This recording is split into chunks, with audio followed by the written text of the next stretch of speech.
Buenas, profesor. Hoy voy a grabar el video del Príncipe, capítulo 10 y 11. Bueno, comienzo. Capítulo 10. ¿Cómo deben medirse las fuerzas de los principados? El principado es bastante grande para quien el halle el soberano, en caso necesario con quien sostenerse por sí mismo, o es tal que, en el mismo caso, se vea obligado a implorar el auxilio ajeno. Pueden los príncipes sostenerse por sí mismos cuando tienen suficientes hombres y dinero para formar el correspondiente ejército, con que presentar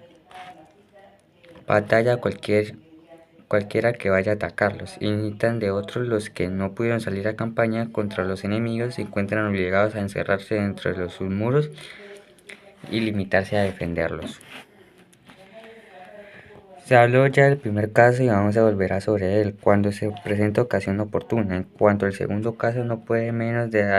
alentar a semejantes príncipes o fortificar la ciudad de su residencia, sin inquietarse por las restantes del país. Cualquiera que haya artillado fuertemente el lugar de su mansión y se haya portado bien con sus súbditos, no será atacado nunca, sino con mucha circunspección, porque los hombres miran siempre con cautela suma las empresas que le ofrecen dificultades y no cabe esperar un fácil triunfo cercano o asaltando la ciudad de un príncipe que la ha fortalecido en buenas condiciones y que cuenta con el amor de su pueblo. Las ciudades de Alemania son muy libres, tienen en sus alrededores poco territorio que les pertenezca, obedecen al emperador a la medida de su gusto, no le temen a él ni a ningún otro potentado, a causa de la solidez de sus murallas, por lo que los agresores temen perder mucho tiempo y hasta sufrir un descalabro. Si toman la ofensiva contra ellas, todas tienen fosos, muros muy fuertes, cañones en abundancia, y conservan en sus almacenes, bodegas y habitaciones vituallas bastantes para comer, beber y encender fuego durante un año. Fuera de esto, y a fin de alimentar suficiente al populacho, no les falta con qué darle trabajo también por espacio de un año en aquellas obras públicas que son el nervio y el alma de toda ciudad, y se cuidan con el mero de que los servicios militares estén continuamente en vigor. Así un príncipe que posee por punto de residencia una plaza fuerte y se hace armar dentro de ella, difícilmente será sitiado, y si lo fuera, el que lo intentase acabaría por levantar el cerco con oprobio. Son tan variables las cosas terrenas que es casi imposible que el que ataca, si se ve llamado a su país por alguna inevitable vicisitud de sus estados, pues permanezca un año rondando con su ejército ante unos muros muy fuertes, que no le es posible asaltar. Si alguien objetare que en el caso de que teniendo un pueblo sus posesiones afuera las viera quemar, perdería la paciencia, y su interés le haría olvidar el de su príncipe. Responderé que un monarca poderoso y valiente superará siempre esas dificultades, ya dando esperanza a sus gobernados de que el mal no durará mucho, ya amenazándoles con las represalias y crueldades que cometería el enemigo. Ya en fin, poniendo un buen recaudo a aquellos súbditos que le pareciesen muy osados en sus quejas. Aparte lo cual, habiendo el enemigo desde su llegada incendiado y devastado el país, cuando estaban los sitiados en el ardor de la defensa, el príncipe debe abrigar tanta menos desconfianza después, cuanto que,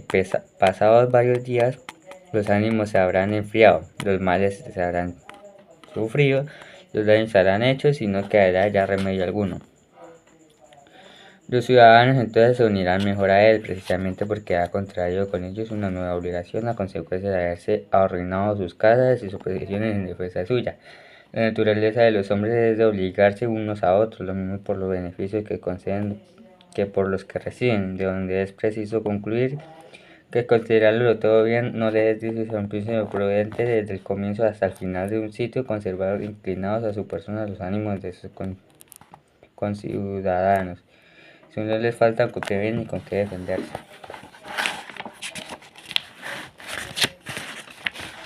Capítulo 11. Réstame hablar ahora de los principados eclesiásticos, en cuya adquisición y posesión no existe ninguna dificultad, pues no se requiere el efecto ni de valor ni de buena fortuna, tampoco su conservación y mantenimiento necesita de una de ambas cosas, o de las dos reunidas, por cuanto el pésime se sostiene en ellos por ministerio de instituciones que, fundadas de inmemorial, son tan poderosas y poseen tales propiedades, que le aferran a su estado. De cualquier modo que proceda y se conduzca, únicamente estos príncipes tienen estado sin verse obligados a defenderlos, y súbditos sin experimentar la molestia de gobernarlos. Los estados, aunque indefensos, no les son arrebatados, y los súbditos, aun careciendo de gobierno, no se preocupan de eso lo más mínimo, ni piensan en mudar de soberano en modo alguno, y ni siquiera podrían hacerlo, por lo cual semejantes principados son los únicos en que reina la prosperidad y la seguridad. Pero como son gobernados por causas superiores a que la razón no le alcanza, los pasaré en silencio. No habría temeridad presuntuosa en discurrir sobre unas soberanías establecidas y conservadas por Dios mismo. Sin embargo, alguien que me preguntará, la causa es de que la grasa humana se haya elevado a una de las cosas temporales de cantidad superior de grandeza como la que contemplamos hoy,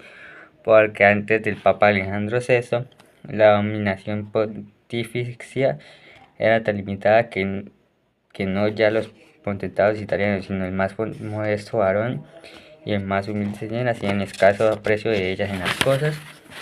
temporales. Mientras que ahora arruina a Venecia y atemoriza a todo un rey de Francia hasta el punto de echarle de la península, y por muy conocidos de estos hechos sean, no juzgo inútiles representados con toda puntualidad. Con anterioridad a la venida del monarca francés Carlos VIII a Italia, esta se hallaba políticamente destruida en 5 nacionalidades: estados pontificios,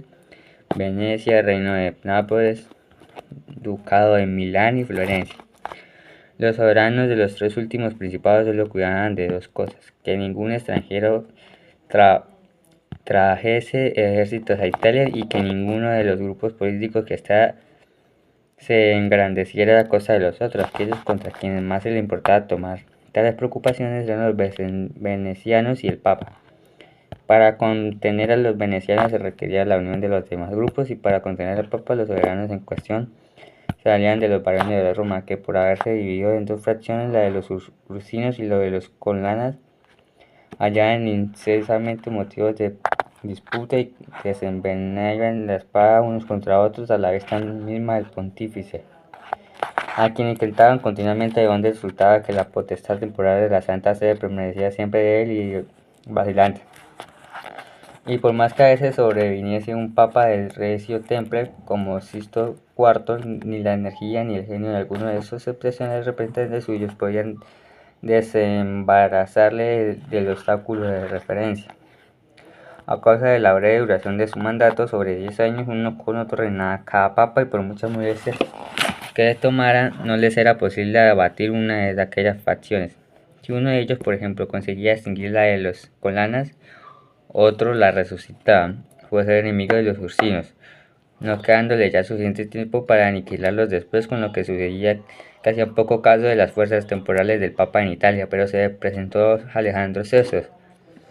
el cual, mejor que sus predecesores, demostró que hasta el punto era darle a un papa, con sus dineros y sus fuerzas, triunfar de los demás príncipes, tomando por instrumento a su hijo César Borgia, duque de Valentinius, y aprovechando la ocasión del paso de los franceses, ejecutó cuantas cosas llevó referidas a hablar de las acciones de dicho duque, bien que su intención no hubiese sido aumentar los dominios de la iglesia, sino únicamente proporcionar otros grandísimos a su hijo, ocasionar el engrandecimiento del papa, que a la muerte del duque heredó el fruto de sus guerras. Cuando luego ahí vino Julio II, el solio pontificio, encontró la iglesia muy poderosa y en posesión de toda la Romaña.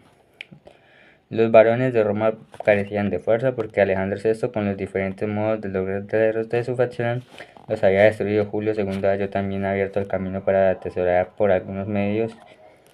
que Alejandro VI no había puesto en práctica nunca. No solo siguió el curso trazado por este, sino que además formó